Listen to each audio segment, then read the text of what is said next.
Senior Report thanks Edmund Besch of Bristol Burgess Insurance Agency, 65 East Main Street, Westfield, for his generous grant to provide news to seniors. Funding is provided by a grant from New York State Senator Catherine M. Young, representing Western New York's 57th District with a local office in Olean.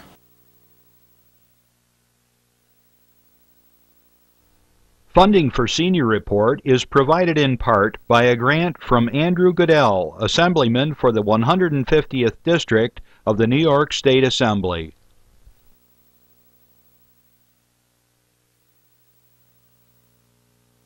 Dave Cass and Rick Newell provide funding on behalf of the Lakeview Hotel and Restaurant at the Docks, located on Water Street near the lake in Mayville. Senior Report with Reed Powers thanks Westfield's Schultz Chevy for a generous grant to inform seniors of important news. Over 50 years of service to Westfield by Chevrolet, Schultz Chevy across from the school. The physicians of Jamestown Primary Care are happy to sponsor the Senior Report.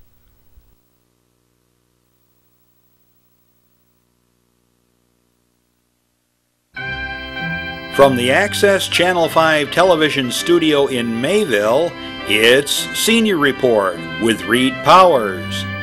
Senior Report is broadcast live throughout northern Chautauqua County on Saturday morning from 9 to 10 a.m. each week. Call in and share a thought, make a comment, ask a question, or simply wish someone a happy birthday on Chautauqua County's only live call-in senior program. Since 1995, Reed has been bringing viewers hundreds of interesting guests, informing the community on a variety of subjects. Here's the host of the show, Reed Powers. Good morning. What a beautiful day we have here in Chautauqua County.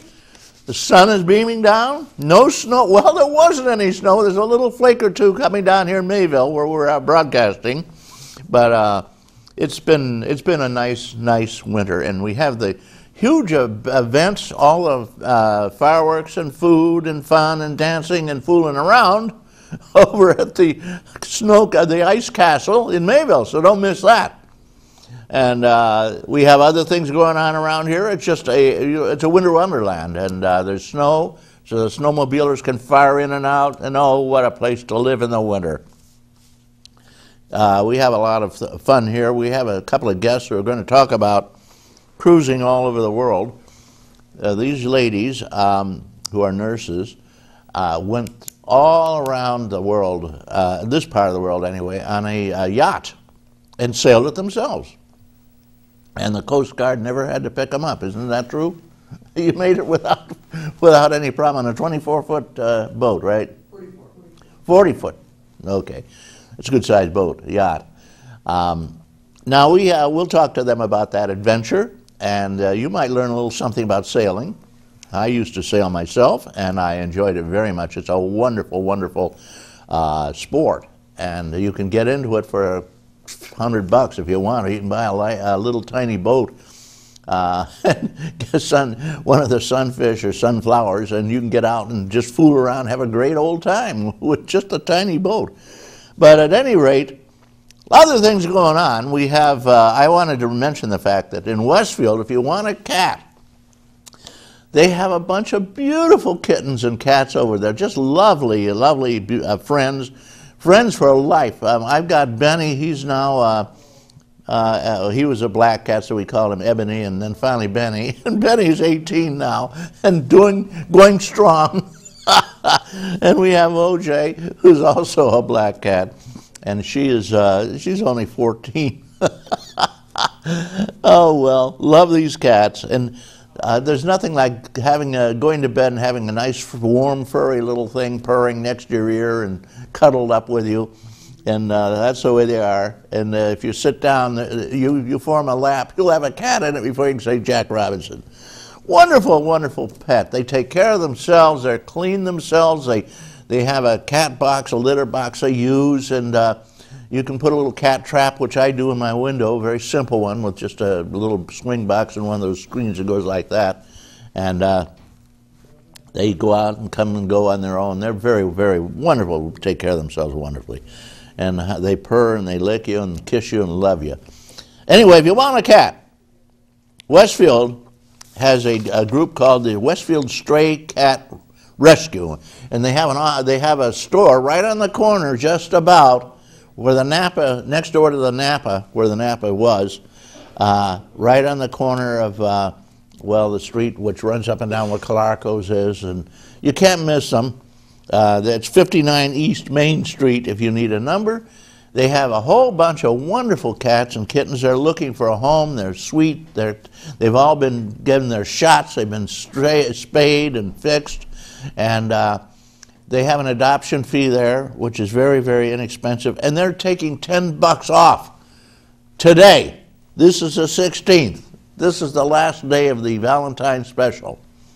Although if you go over and break their arm, maybe tomorrow they might give you a cat, I don't know. But at any rate, $10 off the adoption fee. And you can't go wrong. And if you and your cat don't get along, you can always send him back and give somebody else a shot at him. Okay, God bless you, the Westfield Stray Cat Rescue on Main Street. Stop by and pick up your cat. Now, I do have another announcement I wanted to make. The town of Chautauqua has the most incredible shop. It's called the Town of Chautauqua Loan Closet. And if you have medical needs, you need crutches, wheelchair, a bathing stool for the bathtub, a portable john, they have them.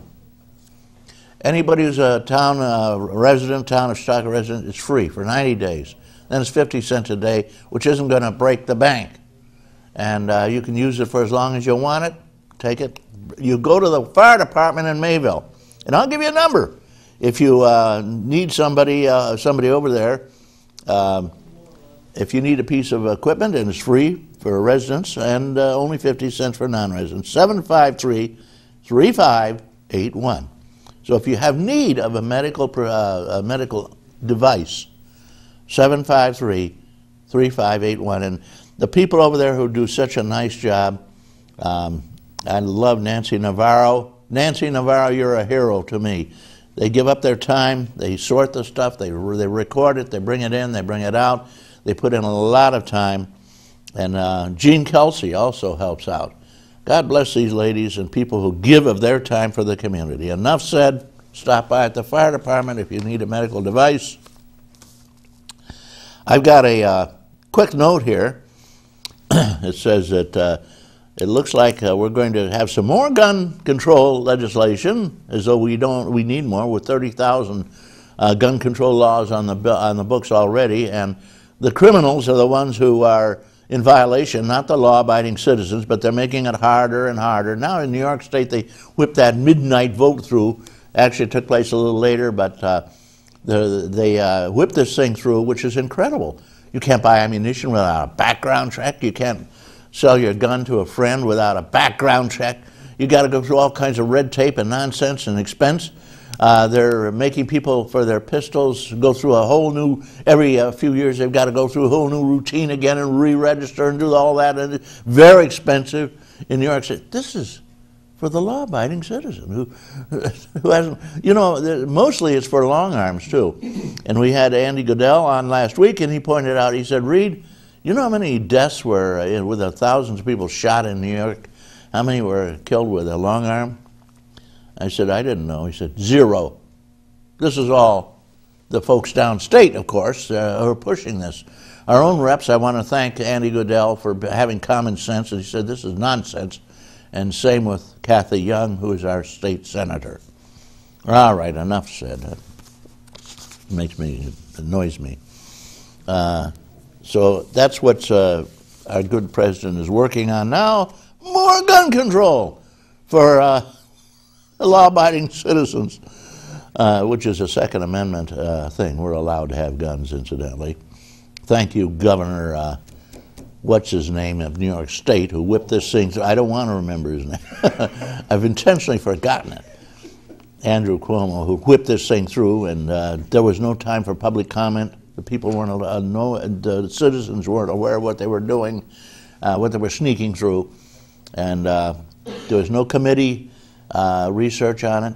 Just whip this little thing through, and it takes away all kinds of gun rights that you have under the Second Amendment. And I hope everybody's suing the hell out of them, and I hope they do. All right, enough said. On the state level, that's one of the little fun things, and Guamo's trying to back it up, although they're going to allow 10 shots in a clip. You know, the standard pistols have, they're all automatic, semi-automatics. They want to do away with even semi-automatics. All pistols are semi-automatic. You pull the trigger, it goes off, you know. And the same with half the rifles and shotguns. They're going to just take everybody's gun, I guess. And only criminals will have guns. All right. And they're very annoying. If you have something to say about that, give me a call. Just call right in here. 753-5225 or 753-JACK. All right, enough said. Locally in Chautauqua County, I had a guest on last week, actually. His name is Fred Crosscut. He's been a leader of the legislature here in Chautauqua County. He tells me 20% increase in taxes coming, probably. Maybe more. Who knows? We're already the highest tax county in the United States. Getcha? I guess you're going to have more and more people running away. We're losing businesses like there's no tomorrow. Got to stop that. Put a stop to it. Call Fred and tell him, lay back. Another little thing they whipped through, or are changing, is the sale of our senior residence for indigent seniors. I can't see doing that. These people built this county, and they have to have a place when they're broke and sick. Now they're going to do away with it, sell it. I hope not. Corey, I don't know. All right, enough said. I'm going to move on here. I've got a public service announcement for you, and then we'll hear from John Hamels. Here you go. In order to beat breast cancer, I knew I would have to lose my breasts. But to reclaim my life, I chose breast reconstruction. Each year, nearly 150,000 women will learn they will undergo a mastectomy due to breast cancer. But 7 out of 10 women are never told about their breast reconstruction options. Breast reconstruction is a very important part of the healing process, both physically and emotionally. Download my song Flower to share the message and help us share the fact that women can feel whole again. Okay. Tell him we're talking about Mike's here. Well, here he is. Shoots from the hip, Doc Hamels. You're on. I'm waiting. All right. Good morning. Well, you're in a cheery mood as usual. Reed, I'll give you 2 guesses why I'm dressed the way I'm dressed. It's cold outside. No, well, that's a third reason. I'm dressed like this to remind people of 2 things. Number 1, if you go on a Caribbean cruise. God help anybody going on a Caribbean cruise, especially on Carnival. Wear long johns and bring a hat and a scarf. He's kidding me around because he knows I'm going on a 10-day cruise in a couple of weeks on Carnival. I'll loan you my scarf and hat. How's that? My second reason is because today, as you mentioned, it's the Ice Festival. And our Rotary Club, the Westfield Mayville Rotary Club, we're doing the parking there, so you may see me. All you're going to see is about this much of me because I'll be all bundled up in my snowmobile suit. So, anyways, but that's a good time. And we were talking about, well, maybe they're not going to have all the different activities they've had in the past, but there are going to be activities. And what the heck? Get out of the house. Everybody's got cabin fever by now. I know I do. I try to get out as often as I can during the week and at least get out for a walk in the woods. Okay, today I'm going to talk about something that we've talked about, and it's controversial, I suppose. But Don, let's see if we can't get a zoom in on this. Okay, you don't have to get all the details into it, but it's a graph, Reed. It's a graph, folks. And this graph, obviously, is starting from this side going up and all the way down. Okay? And all I want to do is point out to you is that regardless of whether this is a graph of a town, a school, a fire district, or whatever, what's happening around us everywhere, all right?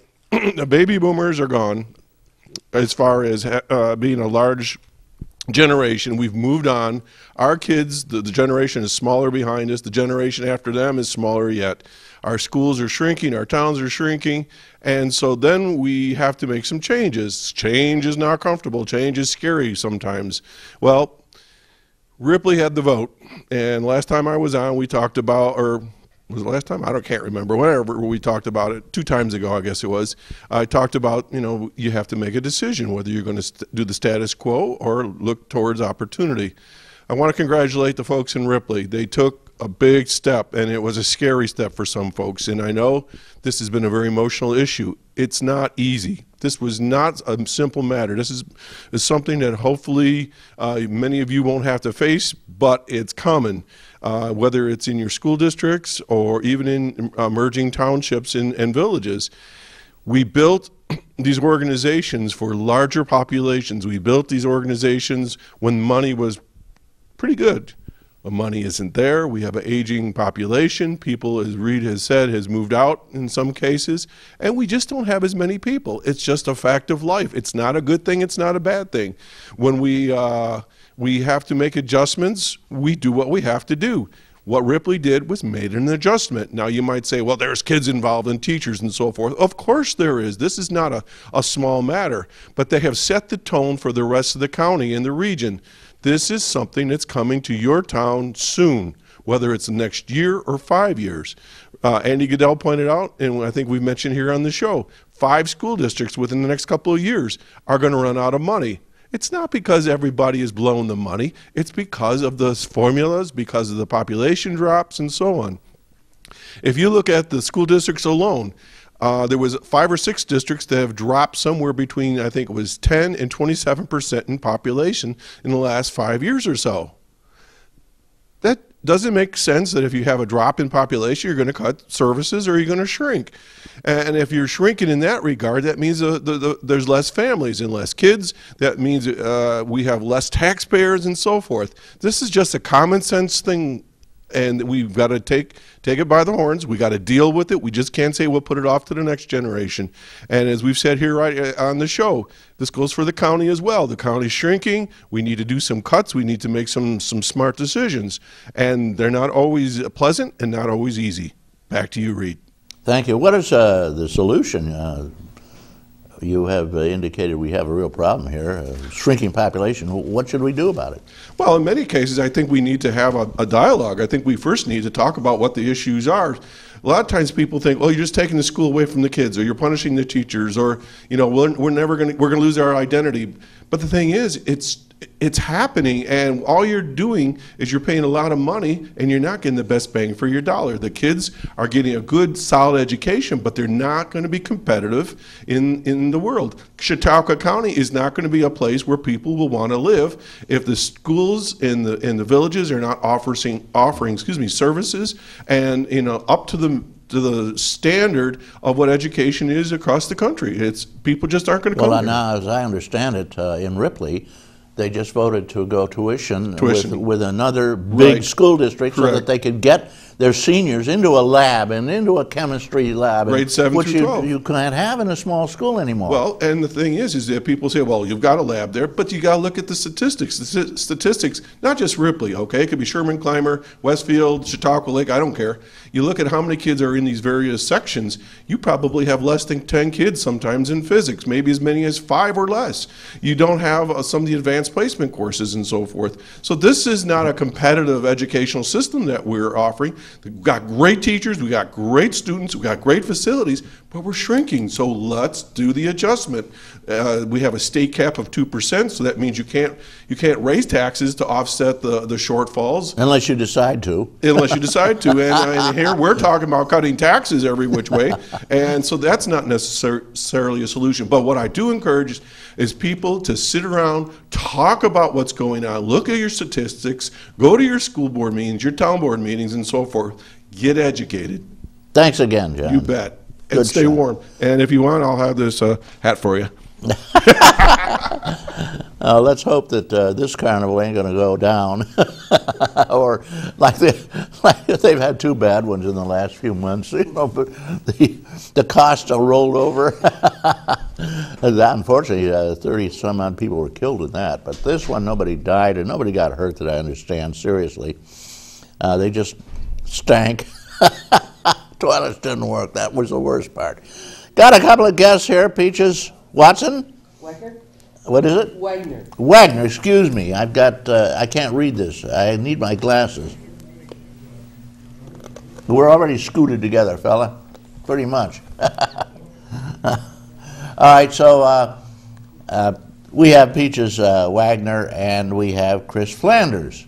And these ladies have done something that everybody dreams about, going to Australia, taking a trip and all over the place, and on a sailboat. Now sailboats don't need gasoline. They just they run along, let the old wind push them. Although they have a little what we call a kicker on, so they get in and out of port. But they basically depend on the wind power, and it's a trick to sail these guys. I know because I used to sail competitively. Okay, I've got next to me, I've got Chris, and she wrote a beautiful book here. I've just gotten into a little bit, and it's called 6 Knots by Chris Flanders, and it tells all about the trip.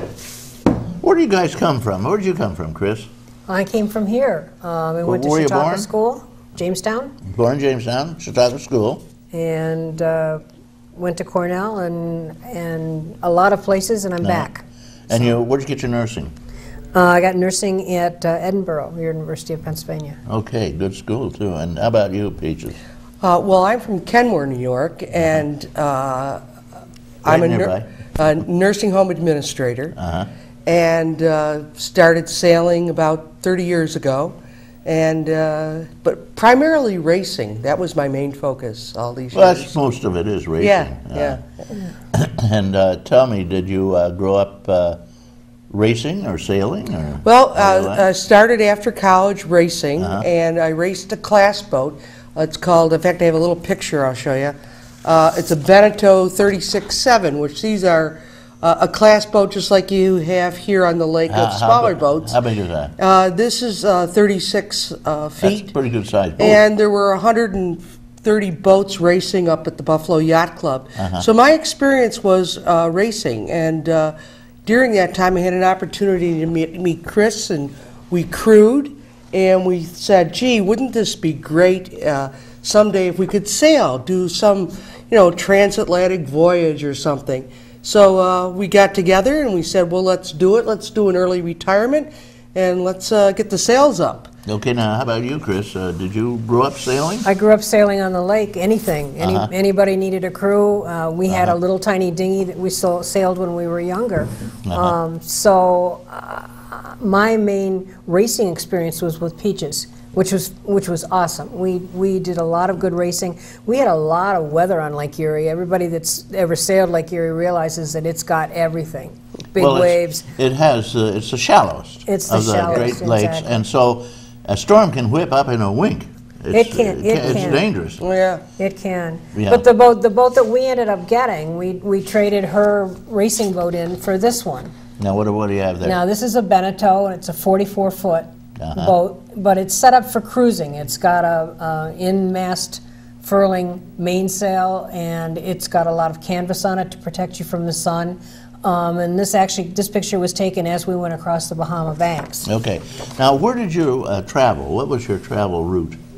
Well, we began at the Buffalo Yacht Club. Chris and I are both members of the Buffalo Yacht Club. So at that point, we to go down the Niagara River, down the Erie Barge Canal, we needed to take our mast down off the boat. The mast is 58 feet tall, and most of the overpasses are 12, 13 feet. So we took the mast, we had it chipped, and then we journeyed down the Erie Barge Canal, which took many days, and I forgot how many locks there were going through, and made our way into the Hudson. And then from the Hudson, we went down the Hudson into New York City, and then we went over towards Sandy Hook, and then we went by the Statue of Liberty, turned right, and headed down south. And wound up traveling. Well, we traveled the first year over 6,000 miles. And we were going to go to Trinidad, but it's such a difference between racing and cruising. And we had a learning curve about tides. Lake Erie has the freshwater, it really doesn't have tides, but all of a sudden we're into 8, 12-foot tides. So that was a real learning curve. So we made our way down the East Coast. We had a couple friends help us out, thank God. Did you use the inland waterway? Yes, we went the inland waterway. Now, tell me, what is the inland waterway? Well, Chris, what did you tell? A lot of people don't know. Okay. Well, the Intercoastal Waterway is a piece of legislation done by the government back in the late 1700s to protect boats that were carrying goods from the Atlantic Ocean, from the storms. And it then became quite a very good travel route for smaller boats. So now on this, there's mostly pleasure boats, mostly boats like ourselves or motor boats about this size. You're going in rivers. There's a little bit of canal that will connect a couple of rivers if you're going from one to another. You're seeing sort of the backside of all the beautiful coastal towns all the way down. And you can almost imagine in your head what it looked like back in the 1700s. Kind of like taking a riverboat cruise in Europe or something, right? In a way it was. You saw an awful lot of stuff that you never see from a car. The other thing about the boat is as we're going 6 knots, maybe maximum. Now, what's a knot? 6 knots? It's 6 knots is about 8 miles an hour. 8 miles an hour. So if you're going by something, you can look at it and you can see it and you say, boy, I wonder what that is. But you've got 2 more chances before you go by because you're going so slow. And this is a change, a horrible change of mindset between racing when you're going as fast as you can go, and here where you're putting along and making steady progress. It's wonderful. You get to see so much. Okay, we got a phone call. You want to take a phone call? Sure. Go ahead. You're on, caller. Yes, good morning. I'd like to know if you encountered any of the invasive species that are reported to be in the Mississippi River and our other waterways, the Great Lakes, and what you know about those and how they're being kept in check. How about I guess there are a lot of bad things. We have them up here now. Yeah, well, there's issues with lionfish.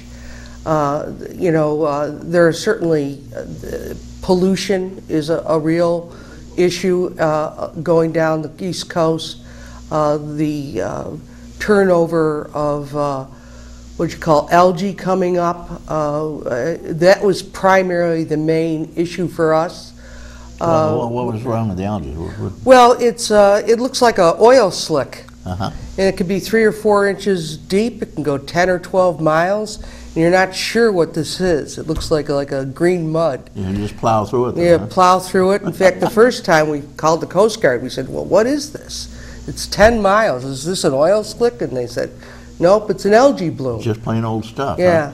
Huh? The part of it, what you're asking about now also, is that any boats that are on the waterways there are rules and regulations about dumping sewage. There's rules and regulations if you're big enough for even the water that gathers on your deck to be gathered up and kept and dumped in an appropriate area rather than allowing it to go back in the waterways. So there's a lot of legislation that they're being more strict about now. And we were noticing it, this was several years ago that we did this, and we noticed even then that they were watching, the Coast Guard boats and everybody were gauging your size and determining whether you needed to be following these rules. And they checked, particularly the heads, the toilets on the boat, they would check all the time to make sure that you weren't discharging raw sewage.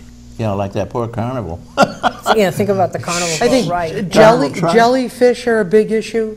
They don't know why the jellyfish are coming really up north even further, and they're unbelievable. You have to be careful. If you get in the water swimming, you don't get stung.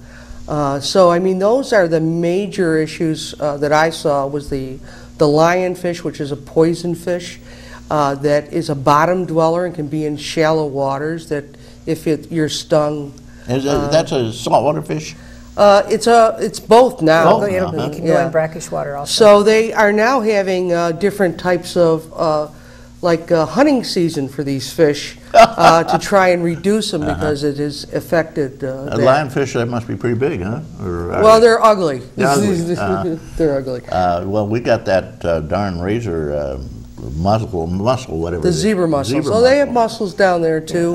Which came in. I mean, we never had them around here, but they used to. They started in the Great Lakes, and they said, well, we've got to be careful not to get them in Chautauqua Lake, so here's what you got to do. Every time you move your boat, you got to take it, scale it down, clean it, put disinfectant all around it, swab it thoroughly, dump all your bilge in.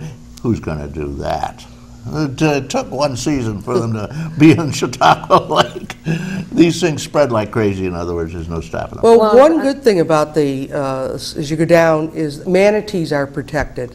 And so you see that though the cold climate certainly affects it, boaters, both sailors and motorboaters are very cautious of the endangered species. So yeah, the manatee particularly. Yeah, they get churned up with propellers all the time, I've noticed. Yeah, they do. Yeah. Caller, are you still with me? Yes, I'm interested also in the alligators and the crocodiles that we've noticed along the coast down closer to Florida. They come out into the salt water. Have you ever encountered them? You know, surprisingly, after doing 6,000 miles, I never saw an alligator. And I was down in the swamps going from Georgia down, and we never saw an alligator. Now, they may be there, but they weren't visible. Okay, a lot of dolphins. Thank you, caller. They're on people's shoes now. Yeah, true. Thanks, caller. I hope that gives you some background, and I appreciate the call. And if you want to send a stamped envelope, I'll send you a $5 off a couple of times at the wonderful little restaurant at the foot of the hill here, Lakeview. And also they have another restaurant next door where they serve a lot of fish. Okay, we're chatting here with Peaches Wagner and Chris Flanders, who took a long trip. Where'd you wind up? Where'd you end up? Well, in the Bahamas, all the way to the Bahamas. And how, what did they do, tow your boat home, or do you have to sail back?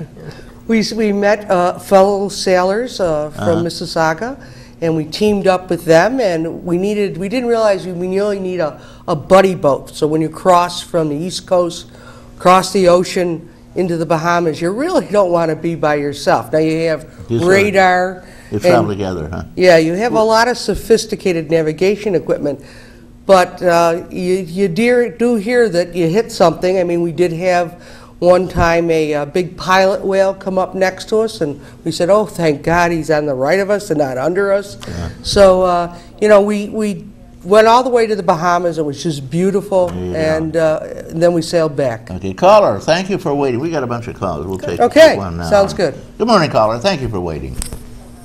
Hello there. Hello. Did you wait? Yes. What's up? Like to talk to Chris and... You got it right here, Chris. And Peach. And Peach. Peaches. Yes. What's up? Wish to thank them. They come and they've run the Chautauqua Lake Ferry for me, and it's very interesting. I've read their book, passed it on to other people, and I recommend them highly. Peach and Chris has really added a lot to our ferry in Chautauqua Lake, and I'm very interested that they're capable, and I recommend their book to get the fundamentals of sailing and what it means to run a boat and things down. Well, thank you. With all the rules and regulations, and I got to congratulate them both. It sounds like it's quite an adventure. Tell me, if you running the ferry? Well, we're volunteer captains, both in preparing for the trip. Both Chris and I went and got our coastal, inland, and Great Lake commercial license in case we wanted to do a commercial business. And we have a 99-ton license, so all that education helped prepare us for this voyage so that we would know all the rules and regulations. So we're volunteering with... You're captain, along with Randy Burt. Randy Burt, right. God bless him, he's been doing that for years. Yeah. And he's right here. He's working the cameras, as a matter of fact. I met him at a ship, the Sea Lion, which is over in Westfield, and I went over there. I saw some people working away on it, and There was Randy, and we had a nice chat, and he said he'd like to come over and watch the show, and he did, and he's been with us now for a zillion years. And incidentally, the sea lion still lives. That's right. It lives, even though it sunk to the bottom of the harbor in Buffalo for a while. Okay, we're talking about just sailing in general, and the trip that Chris took. We've got a couple of phone calls though, so let's keep going here. Good morning, caller. Thank you for waiting. Howdy do. Good morning this morning. Good morning this morning. It's cold morning, and tomorrow's going to be even cold. Is it really? Oh my goodness. 10 degrees tonight. Yeah. Huh? How about So that? bundle up your car. Well, I'll have my wood burner cranking, I'll tell you. You'll have to, I'm afraid. I do have a couple questions for your guest. Sure. Did they have to have any special training in order to go on their ventures? I mean, Well, how about that, Chris? Or Well, we didn't have to have special training. I mean, any bozo can get in the boat and go. But we felt like we had the preparation by doing the captain's license. I mean, that teaches you an awful lot about navigation. It teaches you about how to look at markers and know where you're going. It teaches you to be careful not to be running into other people. It teaches you to be careful of other people, too. Red right return. Red right return. Don't forget that. You're right. That's the first thing you learn when you start sailing. We actually thought that having a lot of racing experience was good preparation for what we did. It really wasn't. It's a whole different thing. Peach will tell a story oftentimes about racing, because you could race and you race your heart out, and it can be terrible weather, but you know you're coming back to the yacht club and you're going to have a nice drink, maybe a little bit of dinner, and you're going to go home and you're going to sleep in your bed, your own bed. On the boat, you're on it 24/7. If it's bad weather, you try to sleep, but it's sometimes pretty hard in the boat. You're trying to find a place to anchor every night. It's work. It turns out to be work. It's good work. We learned a lot, but I can almost measure going down the coast where we were on the learning curve as far as being able to handle the boat and keep ourselves safe and keep ourselves rested and fed.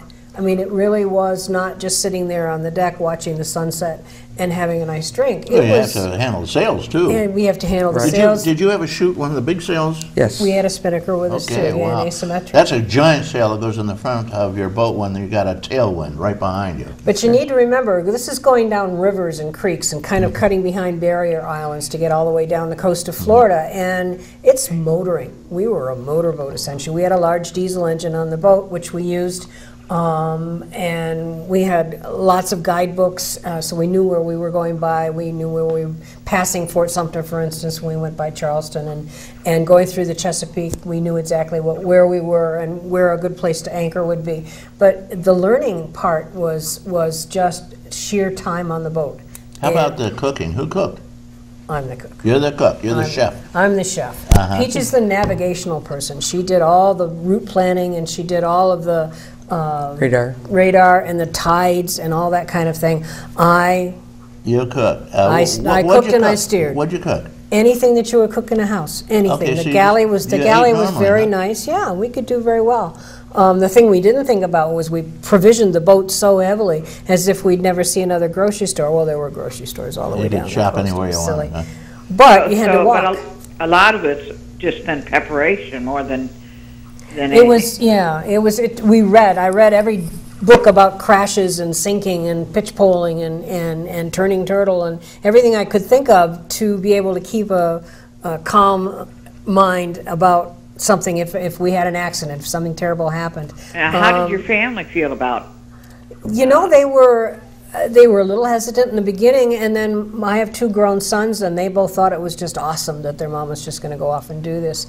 And the rest of our families, I thought, they all came around. Yeah, well. They came around, though no one wanted to join us, which was interesting. Well, there's nothing like success to get people to come around. Yeah, exactly. But we took a lot of courses at Annapolis. We took safety. We had EPIRB, which is an alert system, good any place in the world to summon help.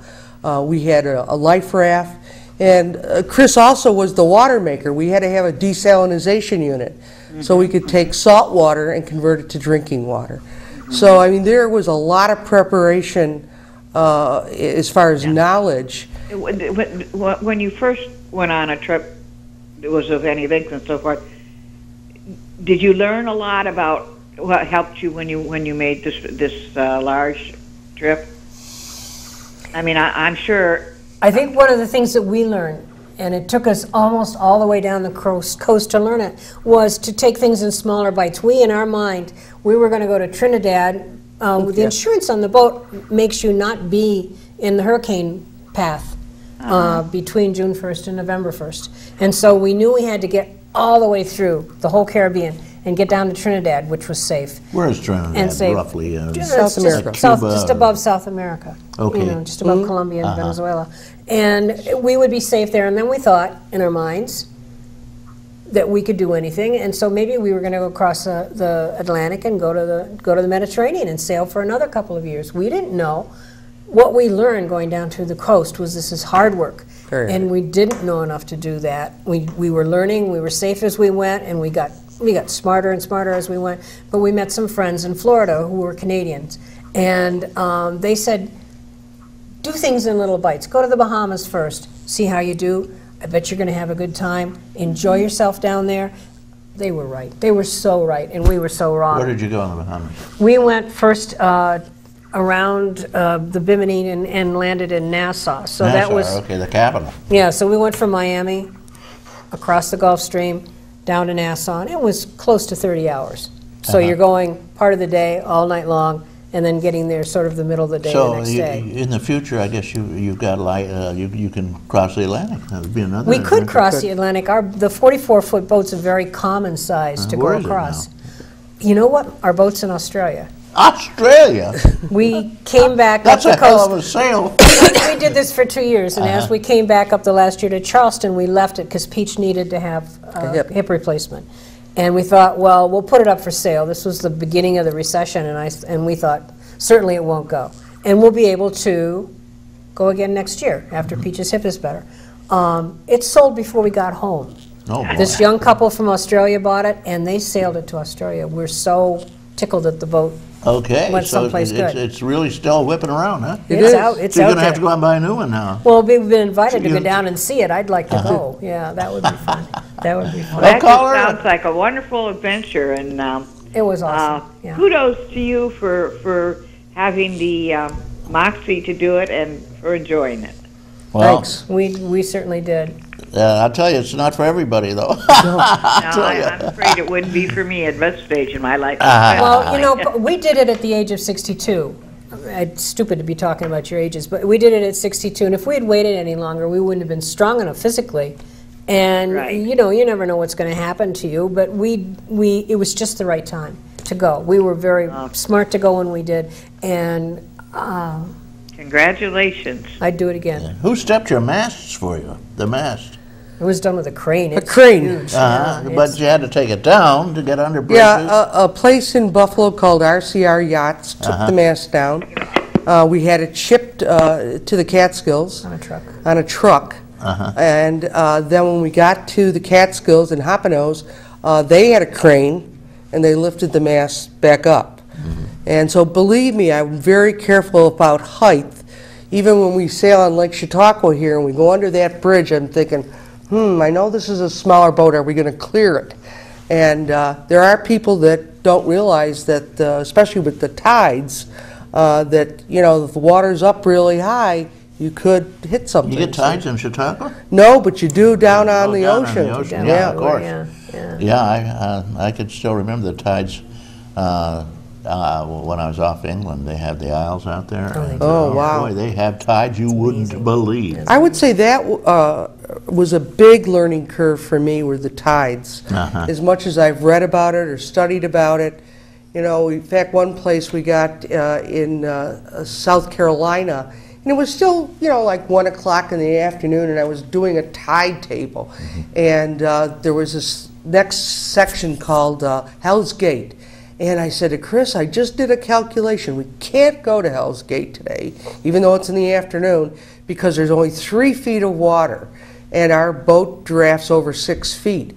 And so we knew to stop, otherwise you would go out of ground. And there was 3 boats that behind us kept going, and they all went aground. So you really have to. It's as Chris said, it's an enormous amount of work and calculation. Well, I remember I was on one of those islands between England and France, and they, as a matter of fact, they sheltered King Richard II there and saved his life.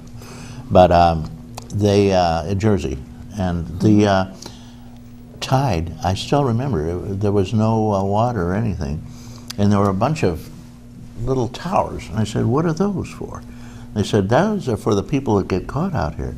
And I watched the tide come in. It just came rushing in like a huge wave and piled up 12 feet deep right up to the top of these towers. And people who got trapped out there didn't realize it comes in like that, and it's a big tide. Exactly, yeah.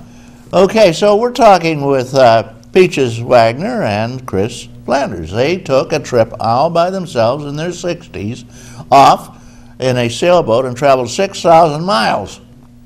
And they're still here. You know, one of the things that we did that along the way was I did a blog, and I initially just did it to keep our family, let us know that we're okay and everything's good and this is how far we've gotten. And one of the things, it's called sailblogs.com, and it has a GPS type thing where you put your Latin lounge in every day, so they could actually see us working down the coast, going across, and where we were in the Bahamas, that type of thing. And the blog grew enormously. There were several thousand people watching it every day or reading it every day, not just our family and friends. And it got to be so demanding. In the Bahamas in particular, we had a lot of trouble getting Wi-Fi, enough to send stuff out, to get it out. But we kept managing it. And I got, probably almost at the end of the first year we were down there, a young lady emailed me through the blog and said that we were the only people that were telling the story like it really was. Everybody else's blog was talking about stopping at this beautiful island and going on this beautiful beach and having this lovely dinner and having people over for cocktails at sundown and all this other type. And I was saying, you know, this is really hard. We have, you know, every morning I have to pick up the generator and I have to carry it to the front of the boat, and it weighs 50 pounds and to produce electricity to cover, because we're anchored all the time. We're not making electricity with the engine and the alternator. We have to have a generator. You have to. And this lady said, you're the only one that I've ever read that tell all the mistakes and tell all the funny stories. And she said, and I'm going to do it with my husband starting next year, and you're the people that taught me how to do it. It's kind of the reason we made the book. I mean, the blog itself was fun to do. It turns out I really like writing. And the book turned out to be just an extension of the blog. And it's sold very well. We've done a bunch of talks. Where do you buy it? You can go to the publisher, authorhouse.com, and it's quite reasonable, or you can contact either Peach and I. It's on Barnes & Noble and Amazon and all those places, but they've jacked the price up so high that it's kind of prohibitive to buy it there. Show them I want to show them a couple pictures. Okay, we got a couple more nice shots here for you. This is Chris, and she's in the dinghy. The waters in the Bahamas are so shallow that you can't bring the boat to a dock. And they're so clear, though. Yeah, they're beautiful. Unfortunately, they're very overfished. And here's another shot. And in that dinghy, she would go and buy food, or we'd get gasoline. You couldn't gas up the boat like pulling up to a gas station. You had to get little cans and go back and forth.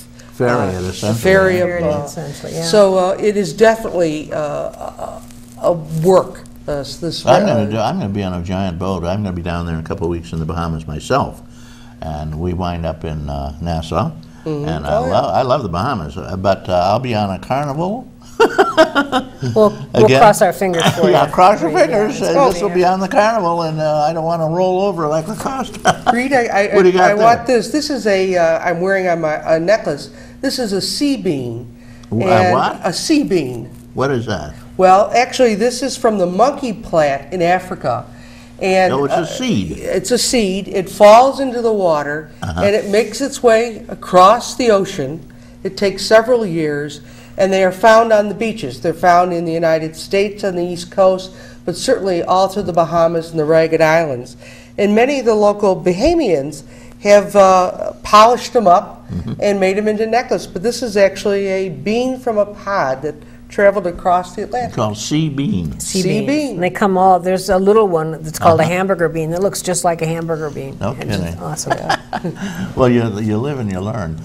Tell me, do you have plans for another trip? Are you thinking about it, or have you decided this is it? You're getting weaker and weaker as time passes. Well, what's really great is I have 2 new hips.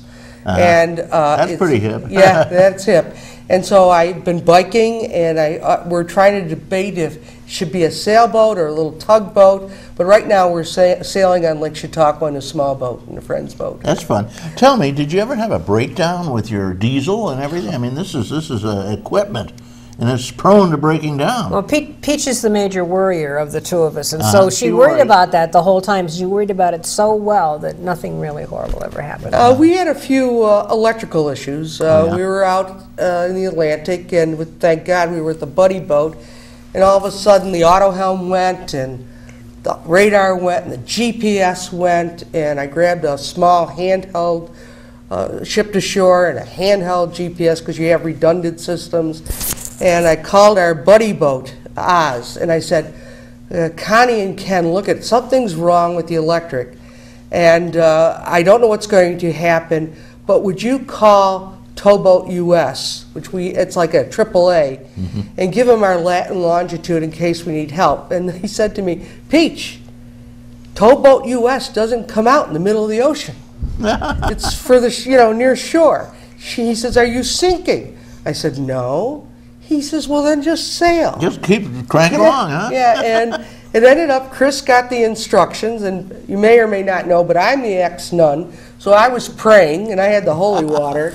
And needless to say, she kept reading the instructions, and there was a switch to put everything in parallel, and everything came back on. But, for me, the worrier, I was... So there was a switch off. That was it, huh? Yeah, well, it was wired not right. It was wired incorrectly, wrong, as it turned out, But it does happen, and you have to really be prepared. And even fuel that you get, you have to make sure it's been polished so you don't get bacteria in your fuel tank, which will ruin your engine. But we had we had a Volvo engine, and we a great diesel. I love diesel.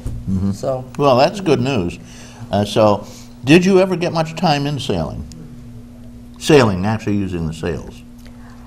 Unfortunately, not as much. We did a lot of motor sailing. Yeah. And it was because you were going against winds and tides, and so in order to be expedient, getting, for instance, from partial way down the Exumas to get down into Georgetown, which is down in the bottom of the Bahamas, you would motor sail. And so, honestly, I can see why people have trawlers. You don't sail as much as you think you're going to sail, even though it was a sailboat. We did a big race down in Georgetown. Oh, yeah. Around the island. But key That's to... Bermuda, isn't it? Yeah. Well, they did it down there, too. They do it down there. And the key to all of this is that you have to keep all your batteries charged because you're having all this electronics like weather and navigation and radar. And so, just plain sailing with the engine off was just a few times actually.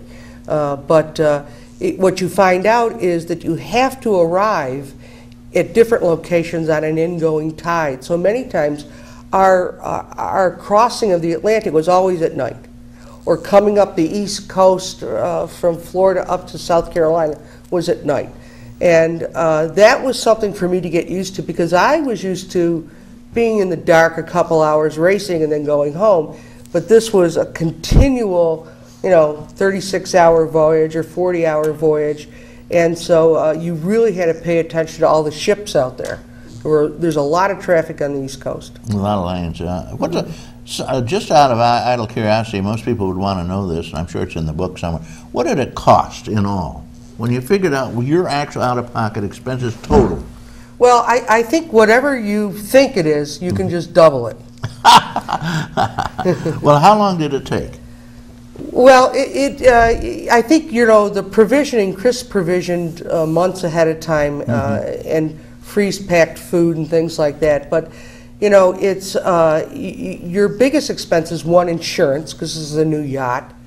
And we were going to South America, so that was... What's insurance on it, roughly? About $5,000 a year. Whoa, on a new yacht, on a big yacht. And then... What's a yacht cost, roughly? Oh, $300,000, $400,000. And outfitted with the equipment, probably up like $500,000 probably. $500,000 for the boat. So you can't just jump into a little boat and take off. You got to have some dough. People do it. People do it. We had a family that was on a 28-foot catamaran from Montreal. Three kids, 2 adults, tiny little thing, and they did everything that we did. They were right along with us the whole time. And they didn't spend $500,000 for the No, boat they either. did not. A cat No, they- probably cost them maybe $20,000. It was a used cat. It was a well-used cat. surprised how many people sail by themselves. And many people had 2 or 3 pets. They would have several dogs. And we never thought of taking an animal because we could barely handle it ourselves, let alone somebody else.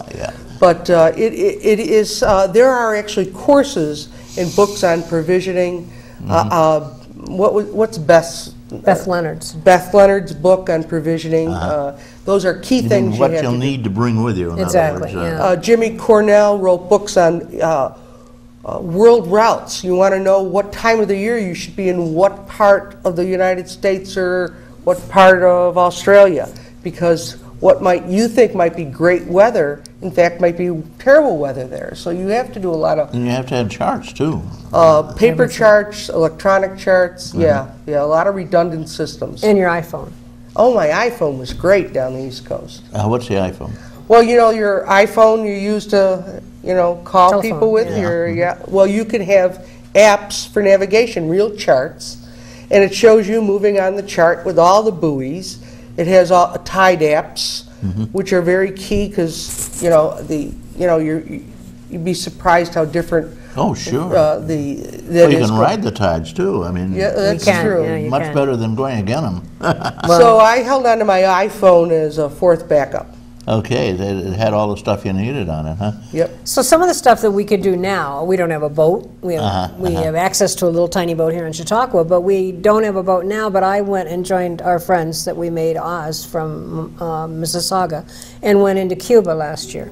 And came back out. And with them? With them, yeah. We went down to the bottom of the Ragged Islands, crossed over, and then came back through. And that was an awesome adventure. I just got this message. We're out of here. It's over.